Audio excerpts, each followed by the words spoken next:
સ્થાનિક સ્વરાજની ચૂંટણીઓને ધ્યાનમાં રાખીને પ્રદેશ કોંગ્રેસ સમિતિને અમારી ચૂંટણી સમિતિની આજે બેઠક મળી છે। વિસ્તૃત રીતે તમામ મુદ્દાઓ પર ઝીણવટપૂર્વક ચર્ચા પણ કરવામાં આવી છે।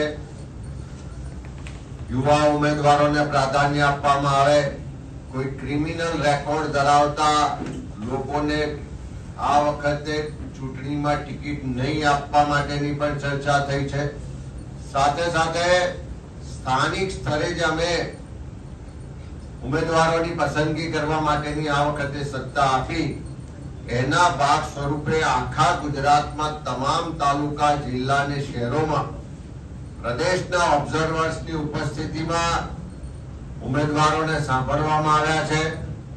સ્થાનિક ચૂંટણી સમિતિઓ સાથે જિલ્લા પ્રમુખશ્રીઓ, તાલુકા પ્રમુખશ્રીઓ અને પ્રભારીશ્રીઓએ વિસ્તૃતમાં એક સીટની છણાવટ સાથે ચર્ચાઓ કરી છે અને એમાંથી જે પેનલો બની છે, આજે અમે મહાનગરો જે કોર્પોરેશન છે એનાથી શરૂઆત કરીએ છીએ।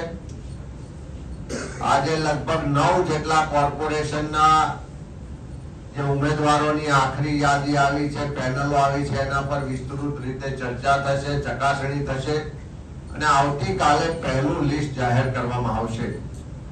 તબક્કાવાર આવતા 4 દિવસો એટલે કે આજે 4મી તારીખ થઈ, 4, 5, 6 અને 7 આ 4 દિવસની અંદર આખા ગુજરાતના તમામ જિલ્લાઓને તબક્કાવાર સાંભળવામાં આવશે। એમના દ્વારા જે પેનલો રજૂ કરવામાં આવશે એના પર ચર્ચા કરવામાં આવશે અને ઉમેદવારોની યાદીને આખરી સ્વરૂપ આપવામાં આવશે।